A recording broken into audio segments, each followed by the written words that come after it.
Dans ce clip, nous allons proposer 3 modèles de sélection des variables dans une régression linéaire. Ce sont les modèles forward, backward et stepwise.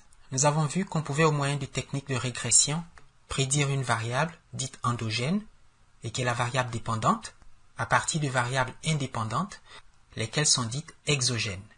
Et par exemple ici, on a 4 variables, la quantité de matière grasse, qui est la variable dépendante et qu'on a mesurée sur 20 patients, et on sent bien que la matière grasse accumulée dans le corps du patient est en partie liée à l'épaisseur des triceps, à la circonférence de la cuisse et à la circonférence de l'avant-bras.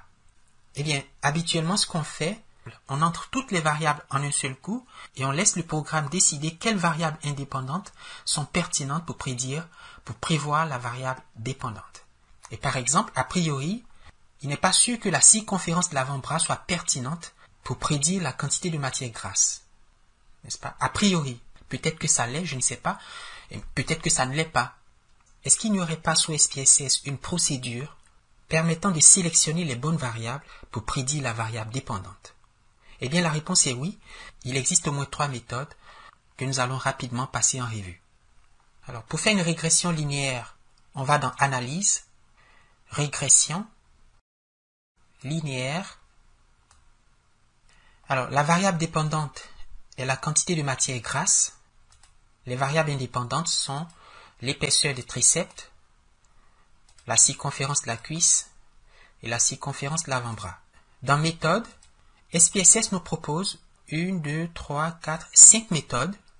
La méthode par défaut est Inter, qui accepte toutes les variables dès le départ et y mène l'analyse.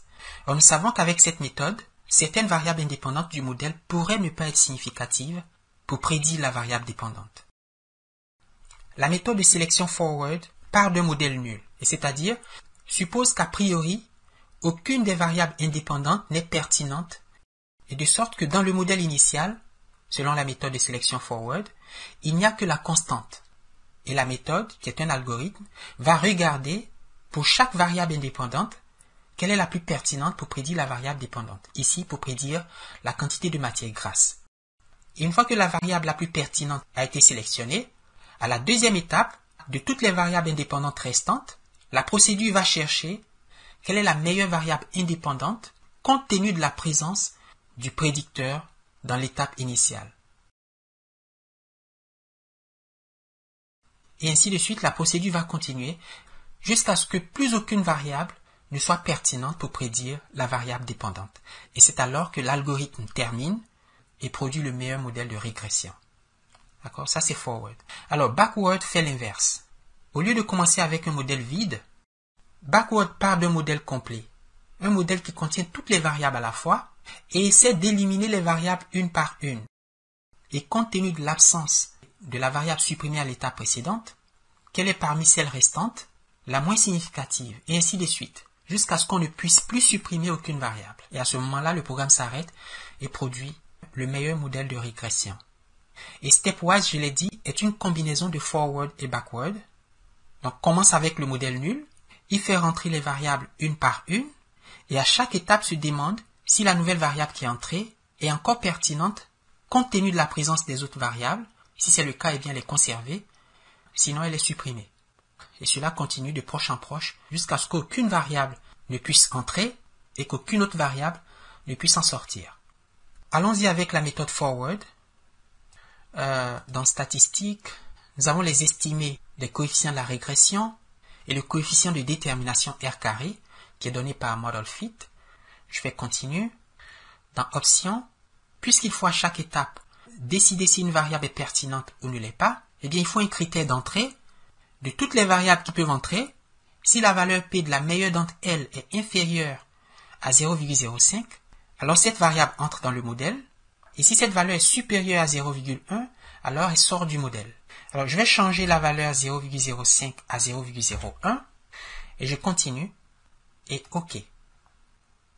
Le premier tableau indique que la procédure forward a déterminé 2 modèles de régression, n'est-ce pas, des 3 variables indépendantes que nous avions à l'étude.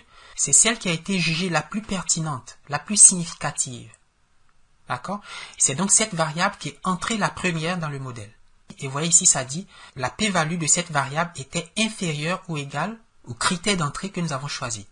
Compte tenu de la présence de l'épaisseur des triceps dans le modèle, des deux variables restantes, la méthode forward a déterminé que la circonférence de la cuisse a été jugée plus pertinente pour prédire la quantité de matière grasse. Alors, si on regarde le tableau Model Summary, on voit que le premier modèle a un coefficient de détermination R carré égal à 0,85, ce qui signifie que 85% de la quantité de matière grasse chez les patients s'explique par la variable du modèle 1. Et cette variable, c'est l'épaisseur des triceps. Or, dans le deuxième modèle, nous avons fait entrer la circonférence de la cuisse. Vous avez donc deux variables dans ce modèle. Et ces deux variables, à elles seules, permettent d'expliquer 99,9% de la matière grasse chez les patients.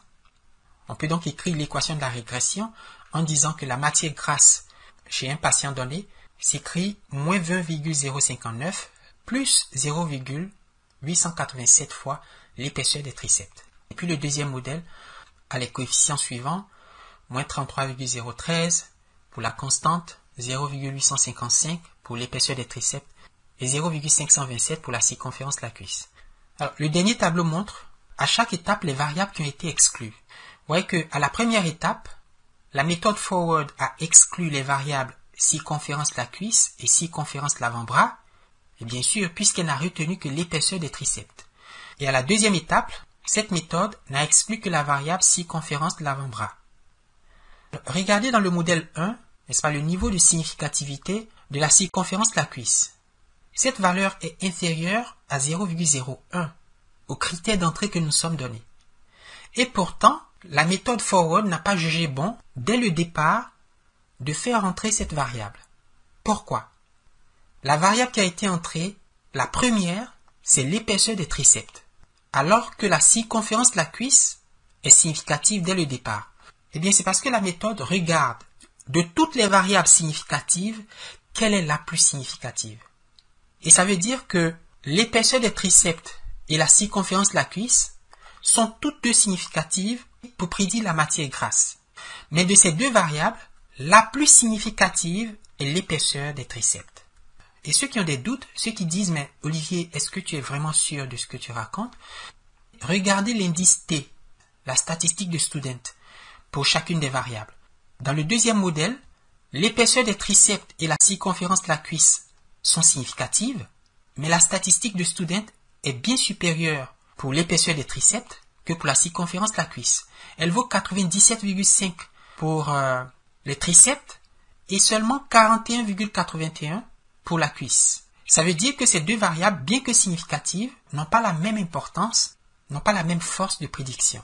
Et c'est pourquoi la circonférence de la cuisse, qui est significative, n'a pas été sélectionnée au départ, mais elle se retrouve bien sûr à l'arrivée dans le deuxième modèle, et ce qui est exclu, ce qui n'est pas pertinent pour prédire la matière grasse, c'est la circonférence de l'avant-bras. Regardons la procédure backward.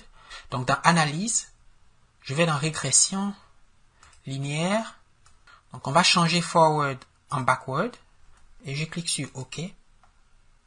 Et rappelez-vous, backward signifie on part du modèle complet, et c'est-à-dire qui contient toutes les variables indépendantes, ici les triceps, la cuisse, l'avant-bras, sans savoir au départ qu'est-ce qui est important pour prédire la matière grasse ou qu'est-ce qui ne l'est pas.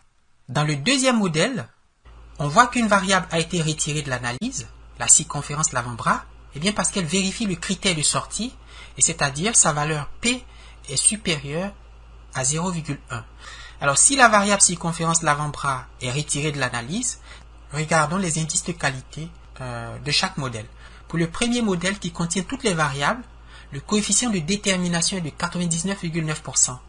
Cela veut dire que collectivement, ces trois variables permettent de prédire la matière grasse, la variable dépendante, à hauteur de 99,9%. Formidable. Mais quand on retire l'une d'elles, la circonférence de l'avant-bras, eh bien on constate que le coefficient de détermination n'a pas changé. Il est resté pratiquement le même, 99,9%. Et c'est la preuve que ces 3 variables n'étaient pas toutes pertinentes pour prédire la matière grasse. L'une d'elles, ici la circonférence de l'avant-bras, se révèle inappropriée pour la régression. Vous avez le dernier tableau qui montre les variables exclues. Dans le deuxième modèle, la circonférence de l'avant-bras a été exclue. Sa valeur P est de 0,17, qui est supérieure à 0,1. Or, 0,1, c'est justement le critère de sortie d'une variable.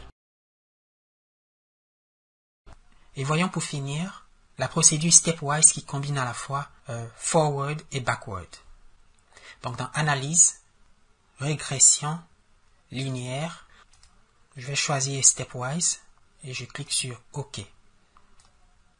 Alors nous voyons qu'au départ, seule la variable épaisseur des triceps a été entrée dans le modèle, et c'est pas surprenant, puisque je l'ai dit, stepwise combine forward et backward, en y faisant entrer les variables une par une. Alors, je conçois une troisième étape, où la méthode stepwise se demanderait, est-ce qu'il faut sortir la variable épaisseur des triceps du modèle, compte tenu de la présence de la variable circonférence de la cuisse? Eh bien, la réponse est non. La réponse est non, puisque manifestement, la procédure s'arrête après 2 itérations au deuxième modèle. Et ça veut dire que quand on a fait entrer la variable épaisseur des triceps à la première étape, et qu'on a fait entrer la variable circonférence de la cuisse à la deuxième étape, et qu'on s'est demandé si la variable entrée à la première étape, l'épaisseur des triceps, était encore pertinente compte tenu de la présence de la deuxième variable circonférence de la cuisse, la réponse est trouvée négative. Et voyez les indices de qualité des modèles. Le premier modèle, 0,853 ou 85,3%, pratiquement le même que celui qu'on avait trouvé avec Forward, je crois. Pour le deuxième modèle, 99,9%. Et le dernier tableau montre, bien sûr, comment les variables ont été exclues à chaque étape de la procédure stepwise. Dans ce clip, nous avons vu 3 méthodes pour sélectionner des variables et constituer le meilleur modèle de prédiction pour une régression linéaire. Nous avons vu les méthodes forward, backward et stepwise.